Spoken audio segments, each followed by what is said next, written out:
আমরা মাশাআল্লাহ ভাই বোনরা খুবই ক্লোজ এবং খুবই মানে এটা কি বলে যে আমরা খুব একসঙ্গে সময় কাটাতে পছন্দ করি।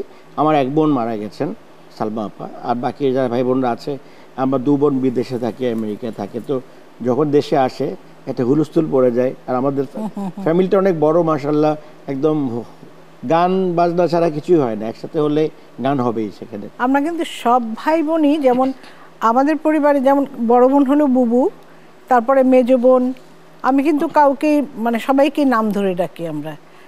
আমার ছোট বোনও আমাকে নাম ধরে ডাকতো সালমা, আমি আমার বড় যিনি রেখা, রেহানা আপাকে রেখা বলি।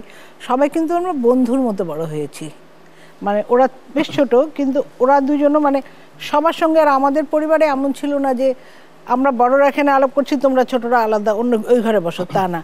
আমরা যা আলাপ করব সব বাচ্চার সামনে এবং সবার সামনে আমাদের ইয়ার কি ফাইজলামি সমস্ত কিছু আমরা সবাই মিলে করেছি সবসময়। যদি আপন কোনো বড় ভাই থাকতো সেটা রফিক ভাই হতেন। আচ্ছা, মানে কোনো রকম ডিফারেন্স দেখি না, কখনো দুলা ভাই হিসেবে দেখি না রফিক ভাইকে। রফিক ভাই খুব মাছ ধরতে পছন্দ করেন। তো আমরা একবার ফুল ফ্যামিলি নরসিংদীতে একটা রিসর্টে গিয়েছি, থাকবো একদিন। তো রফিক ভাই খুব আয়োজন করে মাছ ধরছেন। হাদি ভাইও ছিলেন। তো রফিক ভাই খুব একটু পরপর যে তেলাপিয়া মাছ, খুব বড় বড় মাছ ওঠা তাড়াতাড়ি ধরছে। আর মাছ ধরে একটা গোল একটা রডের মতো নিচে খাঁচার মতো পানিতে রেখে, যাতে মাছগুলা যেমন জ্যান্ত থাকে আর কি। মাছ ধরে করছি কখন মাছ আনবে, ভাজবো খাবো। তো অনেকক্ষণ ধরে অনেকগুলো মাছ ধরেছে। আমি কিন্তু নিচ থেকে জালের সুতাটা খুলে দিয়েছি। মাছ ধরছে আর মাছ পানিতে চলে যাচ্ছে। আর এদিকে আপারা ওয়েট করছে মাছ কখন আসবে। ফাইনালি যখন রফিক ভাই সন্ধ্যাবেলা যখন তুললো, দেখে একটা মাছ নাই। তো এইসব খুনসুটির মধ্যে আমাদের ফ্যামিলি সময় কেটে যায়। আর আমাদের যেটা আছে যে আমাদের ফ্যামিলির গ্রুপ আছে একটা, আচ্ছা, ওখানে সব সময় আমাদের চলতেই থাকে কারো না কারো কনভারসেশন। কে কত লেম জোক বলতে পারে, কে কত ফ্লপ জোক বলতে পারে, তার চেয়ে ফ্লপ একজন বলে, বা একটা লাইনে আমি লিখে দিলাম, মিলাও, সবাই ওই লাইন মিলে একটা লাইন লিখছে।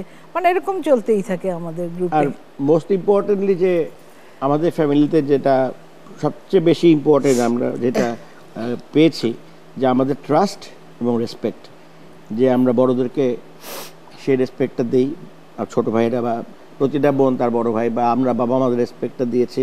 এবং বিশ্বাসটা সবচেয়ে ইম্পর্টেন্ট, যে আমরা একজন ভাই বোন একজন ভাইকে অসাধারণভাবে বিশ্বাস করি।